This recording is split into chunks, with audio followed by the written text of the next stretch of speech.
బట్టలు ఆరేసుకోవాల్సిన కరెంటు తీగలే షాకులు కొడుతున్నాయి. కాలమహిమ అంటే ఇదేనేమో. ఇప్పుడు ఈ కరెంటు కోతలు సబ్సిడీ మోతలతో మరింత బరువెక్కి చెమటలు కక్కిస్తున్నాయి.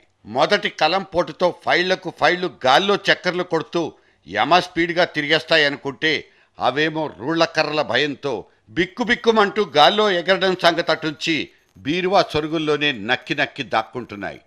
నన్ను ముట్టుకోవద్దు, ప్రమాదం అంటూ ఎన్నెన్ని బోర్డులు పెట్టుకున్నా ప్రతిసారి ప్రతోడు ఆ కరెంటు ప్లగ్గుల్లోనే వేళ్లు పెట్టి కెలికేస్తుంటే ఫేట్లు మారకుండా ఎందుకుంటాయి?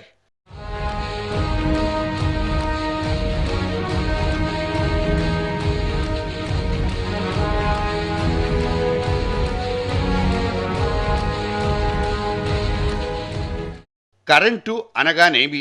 విద్యుత్ శక్తి. ఈ విద్యుత్ శక్తి ఏ విధంగా పుట్టును? నీటి ద్వారా, బొగ్గుతోనూ, గ్యాస్ ద్వారా, న్యూక్లియర్, సోలార్. అబ్బో, ఈ లిస్టు చాలా పెద్దది. కానీ దాని ఉత్పత్తే చాలా చిన్నది. ఎంత పుట్టించినా సరే ఇలా కరిగిపోతుంది. కరెంటు కష్టాలంటే ఇవే.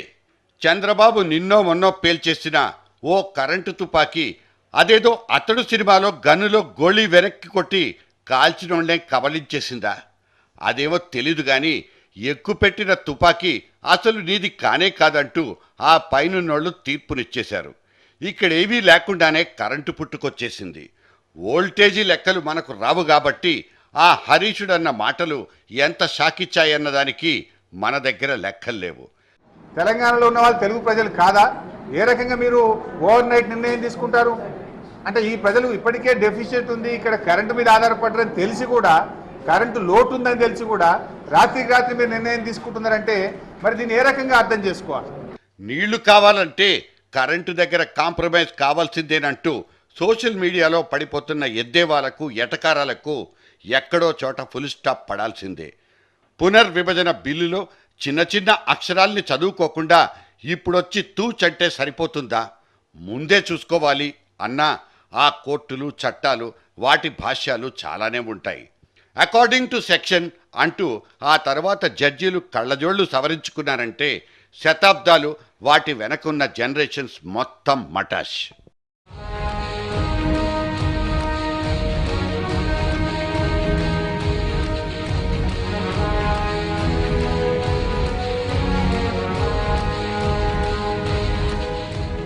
ఇచ్చిపుచ్చుకోవడంలో ఉన్నంత సుఖం ఇంకో దాంట్లో లేదంటే సూక్తి ముక్తా వాళ్ళు అంటారు. కానీ బాటర్ సిస్టమ్ అనేది మీరు నేను పుట్టకముందు కనిపెట్టబడింది. నీటి కోసం వలసలు పోయిన జనం అదే నీటిని దిగుమతి చేసుకుని మనుగడ సాగిస్తున్న కాలంలో ఉన్నామన్న ఇంగితాల్ని మర్చిపోతే ఎలా? సమస్యల పరిష్కారాలకు సవాళ్లు విసురుకునే కాలం కాదిది. సామరస్యంతో మాత్రమే జవాబులు వెతుక్కోవాల్సిన జమానా ఇది. కాదంటే చేతులు కాలిపోతాయి, ఒళ్ళు కాలిపోతుంది. దానికి కరెంటే అవసరం లేదు. మనం విదిల్చుకునే మాటలు చాలు. Silence please.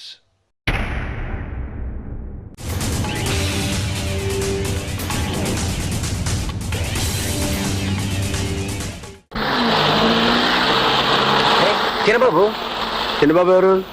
నాగార్జునయ్యా.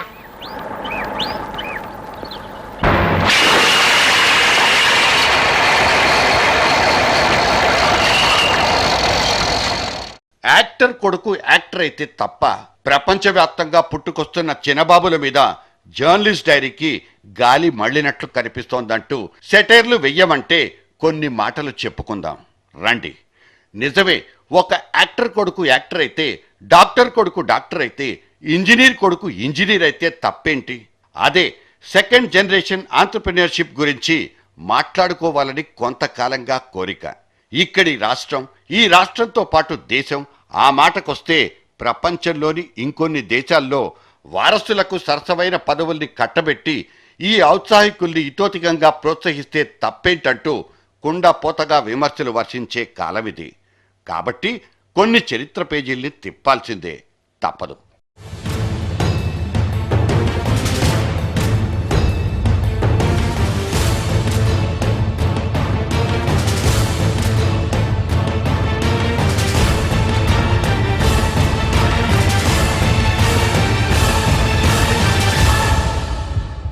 Nara Lokesh Naidu, son of Nara Chandrababu Naidu.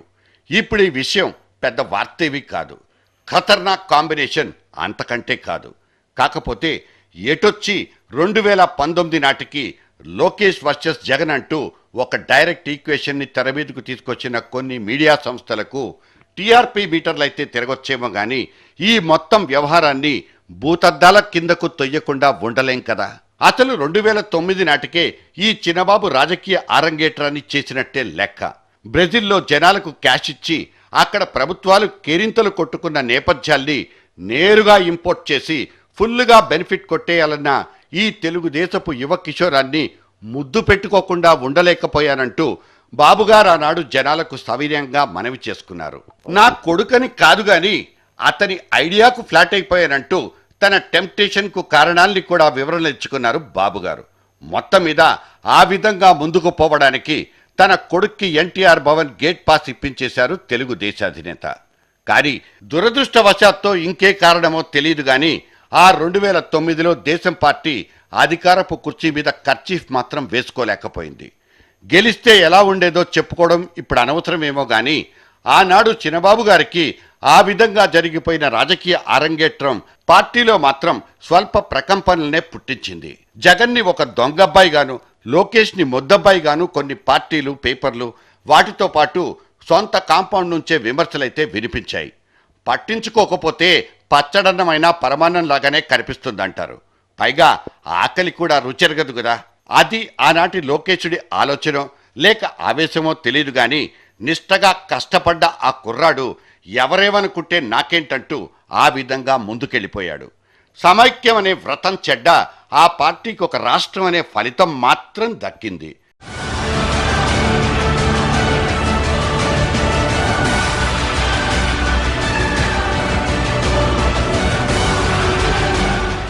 ఈ మొత్తం రాజకీయ ప్రక్రియలో చిన్నబాబు గారి పాత్ర ఎన్ని కిలోల బరువుంటుందన్నది బేరీజు వేసుకోవాల్సింది, తూకాలు తూయాల్సింది మనం కాదు, బాబుగారి సొంత తమ్ముళ్లే.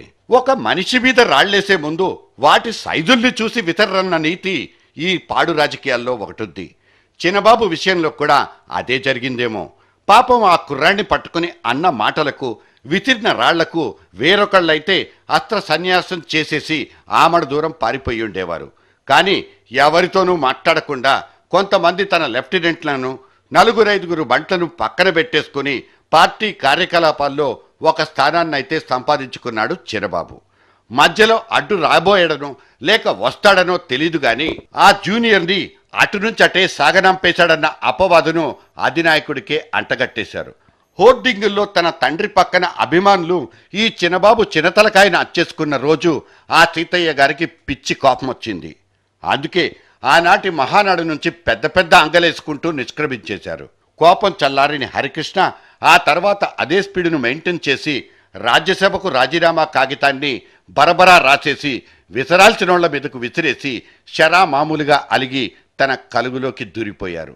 దీంతో టెంపరీగా పనిచేయడం మానేసిన ఫోన్ లైన్లన్నీ ఒక్కసారిగా పనిచేయడం మొదలుపెట్టాయి. All lines clear. అడగకుండానే అమ్మ అన్నం పెట్టేసినట్టు చిన్నబాబు మెళ్ళో పచ్చకండువా పడిపోయింది. అద్దం మీద మరకలు తుడిచేసినట్టు సమస్యలన్నీ చెల్లాచెదురై ఆ చిన్నబాబుకి రాజమార్గం మాత్రం క్లియర్.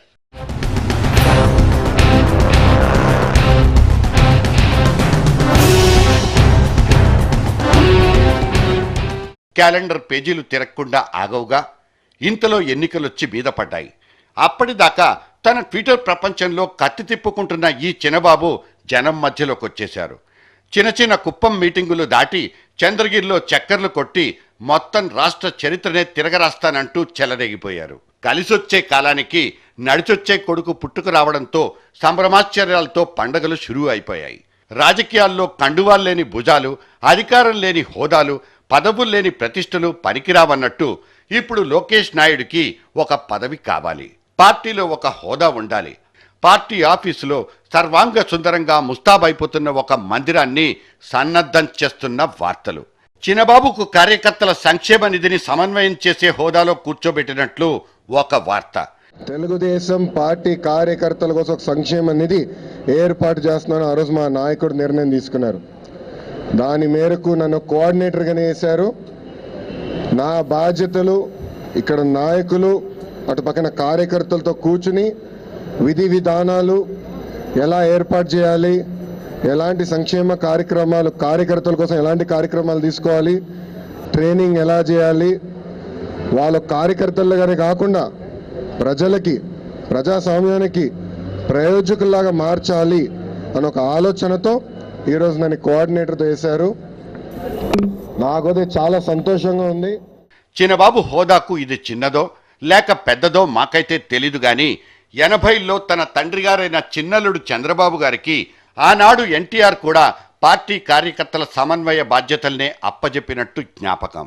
ఆ తర్వాతే కర్చక పరిషత్ అనబడే క్యాబినెట్ హోదా కూడా దక్కింది. టాటాలు బిర్లాలు కూడా తమ తమ సామ్రాజ్యాల్లో తమ వాళ్లకు ప్రవేశాల్ని కల్పించడానికి ముందు చిన్న చిన్న సెక్షన్లలో చిన్న ఉద్యోగాల్లోకి ఎంట్రీ ఇప్పిస్తారని అంటారు.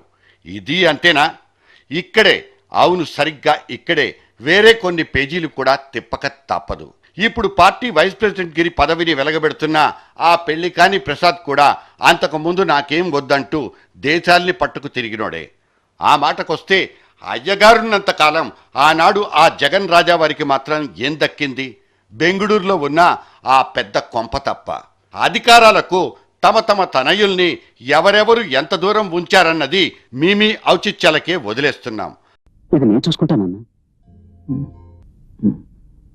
ఏ నా మీద నమ్మకం లేదా? సూర్య, ఏ పని ఎలా నాకు తెలుసు. నాయుడు గారు,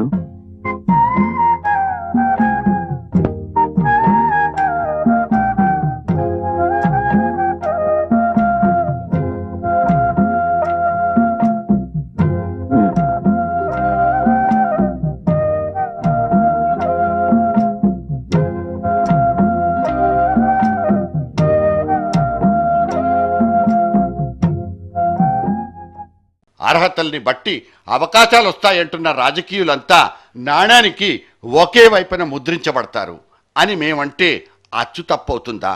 లోకేష్ రాజకీయ స్ఫూర్తిని, అటువంటి రాజకీయాలు నేర్పించాల్సిన క్రీడా స్ఫూర్తిని కూడా అవలోకనం చేసుకుని అంచెలంచెలుగా పైకెదిగితే తప్పేమీ లేకపోవచ్చు. యాక్టర్లు, డాక్టర్లు, ఇంజనీర్లు ఇలా అన్ని రంగాల్లోనూ ఆరంగేట్రం చేస్తున్న రాకుమార్లు, రాకుమార్తెల్ని తప్పుబట్టే కంటే అటువంటి అవకాశాలు, ఆరంగేట్రాలు ఆయా రంగాల్లో ఉన్న మిగతా యంగ్ తరంగులకు దక్కడం లేదన్న మనోవేదనే మమ్మల్ని కుంగదీస్తోంది. ఈ విషయాన్ని మేం విశ్లేషించి విపులీకరించడం కంటే ఎవరికి వాళ్ళ పని చేసుకుంటేనే మంచిది.